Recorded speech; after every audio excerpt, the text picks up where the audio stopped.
painted tavern, the place where every drink is poured with a damn good story. And today I've got a whiskey review for you. And before I forget, rush out and pick up A Dark History of Whiskey, a whiskey book like no other, written by my favourite whiskey writer of all, that's Gary Dobbs. Wait, that's me, okay, plug. But it's the new whiskey book, Whiskey Noir, which takes a look at the darker history of whiskey. Whiskey Noir, if you like. So A Dark History of Whiskey is available now anywhere books are sold. Go grab it. And today's whiskey is near to my heart.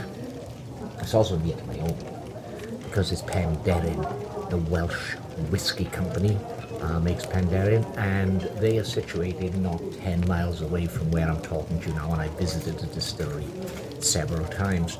So this is Penderyn Celt.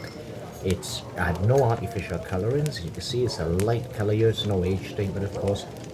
Penderyn do tend to bottle most of their expressions at the younger end of the scale. We know it's more than 3 years old though, because like Scotch, it must be matured for 3 years and a day, I believe. Welsh whiskey now has got protected status, the same as Scotch and English whiskey and all other whiskey. So Penderyn Celt. This is billed as a peaty expression, though it's not treated with peat, but it is aged in ex-bourbon barrels, usually from the Buffalo Trace distillery. So, as I say, it's non-chill filtered, which is really good. Because chill filtration, sometimes if a whiskey is stored at room temperature for a long period, or ice or water is added and it brings down the temperature, it can go hazy.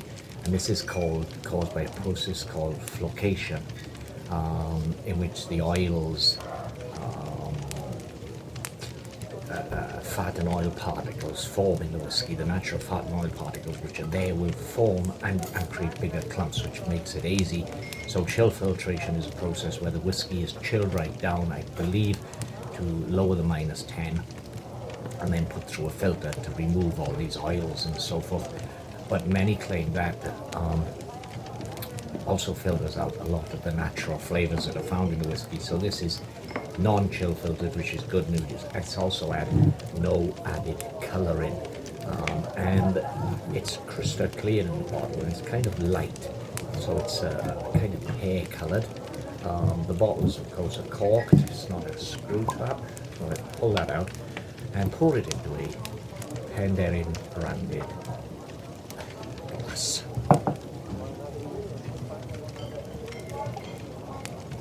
Glug, glug, glug. Is there any finer sound in the world? Well, perhaps there's one finer sound, and that's someone flipping the pages of my new whiskey book, A Dark History of Whiskey, which is available now anywhere books are sold. Okay, so we'll take this to the nose in a moment and give it a taste, see what we get from it, and then we'll add a little bit of water, just a touch of water, and see what differences that makes in taste, if any.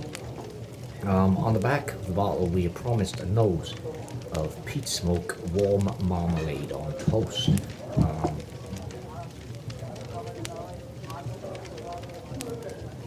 I'm a peat lover and I'm not really getting peat on this. Maybe a little burnt licorice. So the palate, the bottle promises sweet, smoky with medicinal flavours. We'll try that in a minute. Now, before I taste this, so let me give the history of the wonderful Penderyn distillery. When Penderyn started out distilling whiskey distillation in Wales was a forgotten art. It all came from the fact that in the late 1990s, a chat between friends in a Welsh Valley pub in Hyrwyn resulted in the dream of Penderyn Distillery.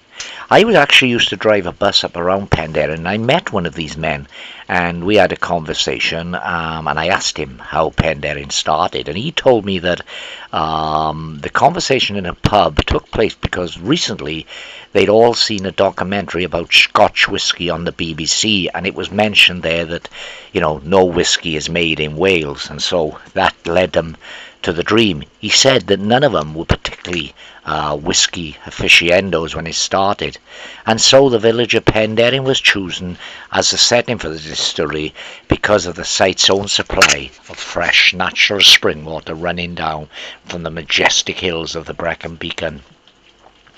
A unique copper pot still designed by David Faraday, who was a relative of the late 19th century Michael Faraday, was installed at the distillery in 2000 and produces a spirit at an industry high draw of 92%, meaning that Penderyn's whiskies are light, fruity and flavoursome.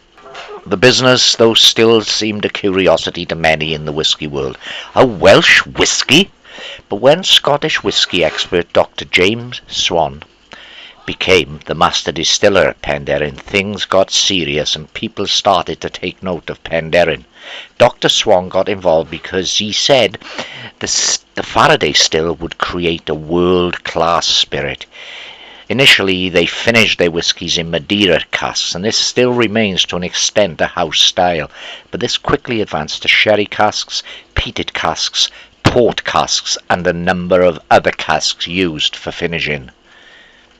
Today, Penderyn is a success story and sends out a taste of Wales to all corners of the globe. Long may it continue to do so. Okay, now, so it's 40% ABV, 70 cl bottle. I picked up this week actually for about £27. That's around the usual retail price, anywhere between 25 and 30 something pounds. It's the Celt. They also do in this range, they do a myth and a legend, I believe. All of them have the dragon on the bottle there, which is the national emblem of Wales, home to Welshmen. So let's take it to the nose.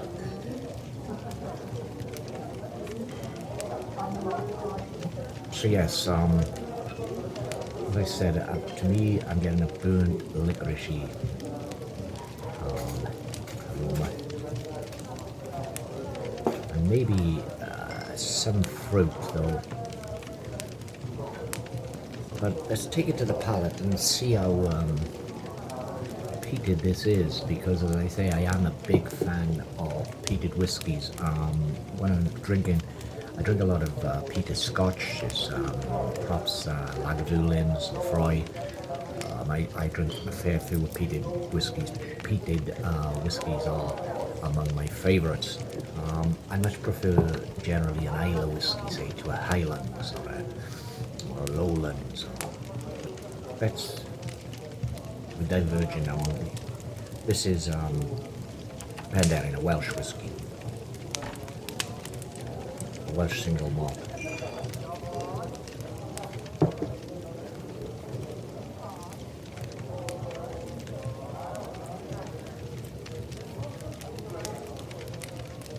That was surprisingly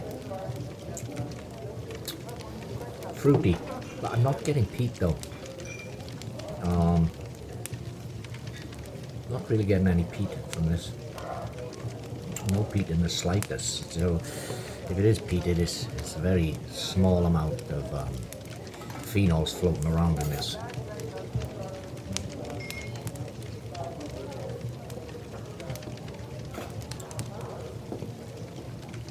I really can't detect any peat. It's fruity, it's soft, it's delicate. It's got an oily mouthfeel, which goes in its favour. It's got a good mouthfeel. The finish on it is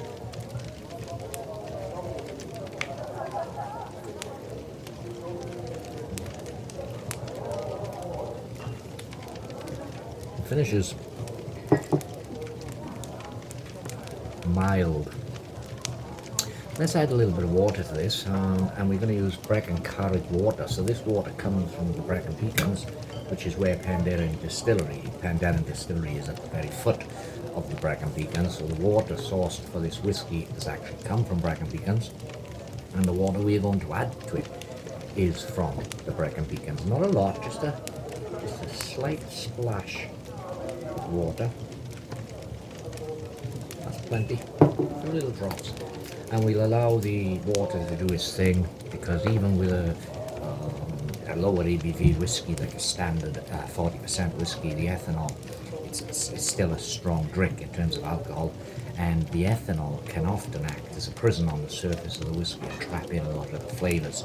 And when it gets into your mouth, then that ethanol is front forward and it can hide a lot of the flavours. So the addition of water, a tiny amount of water like that doesn't really proof the whiskey down. If it does, it's a fraction of a percent, so it's not really proofing the whiskey down, but it does allow the whiskey to open up. So let's swirl it around in the glass, and while we're doing that, we look at the legs, which are pretty decent. This is a good single malt. You get a nice experience from drinking this stuff. It's not the most complex single malt, but I mean, those legs, look at the legs running down that glass. The camera wouldn't, I doubt the camera's picking that up, but the legs are substantial. So this is a quality single malt.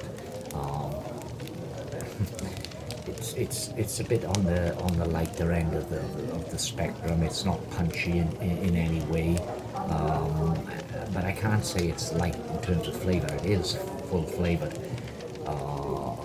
But to me, there's very little of peatiness to this expression at all, even though it's billed as peaty and citrusy. The citrusy I'd give it. There's some fruit in there. Let's take it back to the nose again. Now the water's done its stuff. The water has immediately tamed the drink. The ethanol has been dialed back a little bit. And that smell that I described as burnt licorice is still there, but it's a bit milder, a bit softer. And yes, I think it may be giving me a charcoaly kind of note there. So let's take it palate.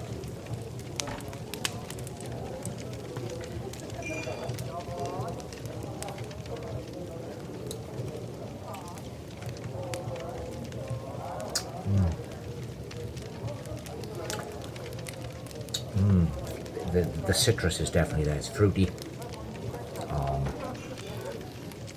Maybe some cloves. I'm still not getting any peat though, which if I was expecting a peat monster out of this, because it's billed as being peaty, I would be severely disappointed. I'm not getting any peat from it, but this is a decent, soft whiskey. It's quite delicious.